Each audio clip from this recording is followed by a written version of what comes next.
السلام علیکم ورحمۃ اللہ وبرکاتہ۔ سواگت ہے آپ تمام کا آپ کی اپنی چینل پر۔ دوستو، ٹاپک ہے ہمارا آدھونک بھارت کے اتہاس۔ آدھونک بھارت کے اتہاس پر بات کرتے ہوئے ہم نے بتایا تھا کہ عیسوی سن 1757 کے اندر جو فلاسی کا یدھ ہوا ہے، جس کے اندر نواب سراج الدولہ کو انگریزوں کے سامنے ہار کا سامنا کرنا پڑا، اور اس کی وجہ بھی بتائی تھی۔ اس کی وجہ یہ تھی کہ ان کی فوج کے اندر کچھ ایسے نمک حرام لوگ تھے جن کی وجہ سے ان کو ہار کا سامنا کرنا پڑا، ورنہ وہ طاقت کے اعتبار سے، فوج کے اعتبار سے بڑے مضبوط ہیں کہ وہ ہار نہیں سکتے تھے، لیکن کچھ غداروں کی وجہ سے ان کو ہار کا سامنا کرنا پڑا۔ اور اس میں ایک نام میر جعفر کا تھا۔ یہ میر جعفر کو لالچ ملی، اور لالچ کی وجہ سے، حکومت کی لالچ کی وجہ سے اس نے یہ سوچا کہ میں فوج کے ساتھ، نواب صاحب کے ساتھ غداری کروں گا تو مجھے بادشاہت مل جائے گی، حکومت مل جائے گی۔ اور ہوا بھی ایسا کہ وقتی طور پر اس کو بنگال کا بادشاہ بنا دیا گیا، انگریزوں نے اس کو بنگال کا بادشاہ بنایا۔ لیکن کچھ وقت کے اندر ہی انگریزوں کی پیشکش اس سے رہی، مال کے اعتبار سے اور حکومت کے اعتبار سے، تو وہ اس حکومت کو چھوڑ کر پھر کلکتہ چلا گیا۔ اس کے بعد اس کی حکومت کو اس کے بھتیجے میر قاسم نے سنبھالا، اور یہ میر قاسم اس کو لے کر آگے چلا۔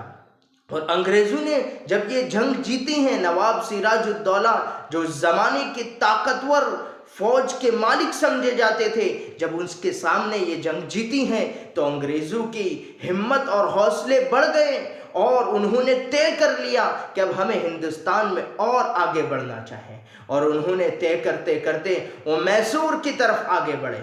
اور جب میسور کی طرف آگے بڑھے تو میسور کے اندر اس وقت حکومت کر رہے تھے ٹیپو سلطان شہید رحمت اللہ علیہ۔ ٹیپو سلطان شہید رحمت اللہ علیہ کے بارے میں ایک تھوڑی سی تاریخ آپ کے سامنے بتا دوں کہ ٹیپو سلطان شہید رحمت اللہ علیہ کون ہے۔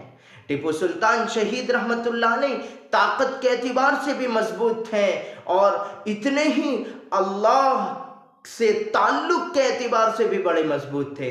ان کے بارے میں لکھا ہے کہ ان کی بالغ ہونے کے بعد تہجد کی نماز فوت نہیں ہوئی۔ تو سوچیں، فرائض کا تو کیا کہنا، فرائض کا تو تصور بھی نہیں کر سکتے ہیں کہ ان سے چھوٹی ہوگی، جب تہجد کے اتنے پابند تھے، اور جس کے بارے میں قرآن کریم یوں کہہ رہا ہے ان الارض یرثها عبادی الصالحون، کہ اللہ پاک اپنے نیک بندوں کو، قابل بندوں کو اس زمین کی باغ ڈور ان کے حوالے کرتا ہے۔ وہ اتنے اللہ والے تھے، اتنے قابل لوگ تھے، اللہ پاک نے یہ حکومت کو ان کے قبضے میں کر دیا تھا۔ یہ ساری حکومتیں اور باغ ڈور ان کو سنبھالنے کے لیے دے دی تھی تاکہ وہ انصاف کے ساتھ حکومت کر سکے، انصاف اور عدل و انصاف لوگوں پر قائم کر سکے۔ آج ہم شکوہ کرتے ہیں ہمارے ساتھ یہ ہو رہا ہے، ہمارے ساتھ یہ ہو رہا ہے۔ اگر قرآن کریم کی اس آیت کے پہلو پر اور اس کی تفسیر کے اوپر اگر ہم غور کریں گے تو ہمیں صاف پتہ چل جائے گا، جب ہمارے اندر اخلاص ہو، للہیت ہو، تقوی ہو، طہارت ہو اور انصاف کا پہلو ہم میں موجود ہو، اللہ پاک حکومتوں کو ہمارے حوالے کر دے گا۔ لہذا سب سے پہلے ہمیں اپنے آپ کو بدلنا پڑے گا، تب جا کے کائنات کے حالات بدلیں گے۔ اسی لیے کہا گیا ہے سب سے پہلے اپنے آپ کو بدلو، تب جا کے جیسے ہمارے اعمال بنتے ہیں اوپر سے فیصلے ایسے اترتے ہیں۔ اگر ہمارے اعمال برے ہوں گے تو اوپر سے اترنے والے جو فیصلے ہوں گے وہ بھی ہمارے حق میں نہیں ہوں گے بلکہ ہمارے حق کے خلاف ہوں گے۔ یہی ٹیپو سلطان شہید رحمت اللہ علیہ ہے کہ سرینگا پٹنم کے اندر جب ان کا مقابلہ انگریزوں سے ہوا ہے، یہ عیسوی سن 1799 کی بات ہے۔ وہ بڑے طاقتور تھے، بڑے اللہ والے تھے، لیکن پھر وہی بات پھر جتنا نقصان ہمیں اپنوں کی وجہ سے ہوا ہے، غیروں کی وجہ سے اتنا نقصان نہیں ہوا ہے۔ پھر وہاں پر بھی ان کی فوج کے اندر کچھ نمک حرام پیدا ہوئے گئے، جنہوں نے ٹیپو سلطان شہید رحمۃ اللہ علیہ کی فوج کے ساتھ غداری کی، اور پھر ٹیپو سلطان شہید رحمۃ اللہ علیہ کو اس جنگ کے اندر ہار کا سامنا کرنا پڑا۔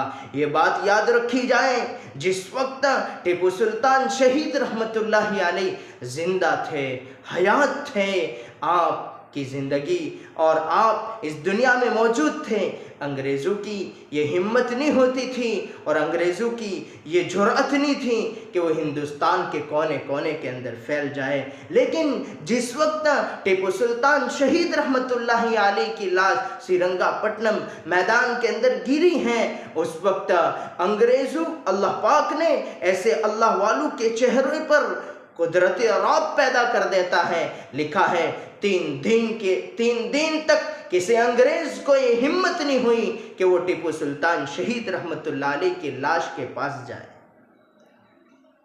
اور یہ بھی تاریخ میں ملتا ہے کہ باقاعدہ ٹیپو سلطان شہید رحمۃ اللہ علیہ کی لاش کو دور سے کنکری مار کر یا کوئی اور چیز پھینک کر دیکھا گیا کہ کہیں زندہ تو نہیں ہے۔ اتنا ڈر تھا، اتنا خوف تھا۔ یہ قدرتی رعب ہوا کرتا ہے کہ مرنے کے بعد بھی لوگ لاش کے پاس جانے سے گھبراتے ہیں۔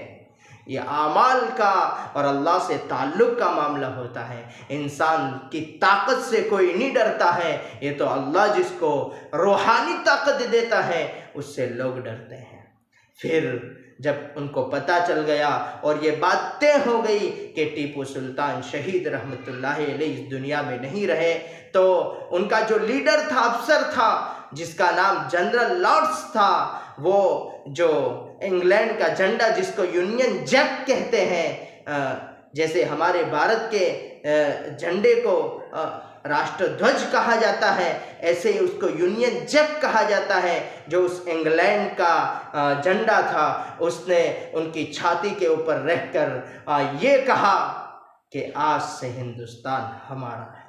اور ٹیپو سلطان شہید رحمۃ اللہ علیہ کی ایک کہاوت تو آپ نے سنی ہوگی، مشہور ہے کہ زندہ رہنا ہے تو ایسے زندہ رہو کہ گیدڑ کی 100 سالہ زندگی سے بہتر شیر کی ایک دن کی زندگی، ایک دن کی جو زندگی ہے وہ بہتر ہے۔ آج کے دن کے لیے، آج کے ٹاپک کے لیے اتنا ہی۔ ملتے ہیں نئے ویڈیو میں نئے ٹاپک کے ساتھ، تب تک کے لیے انقلاب زندہ باد، انقلاب زندہ باد، سنویدھان زندہ باد۔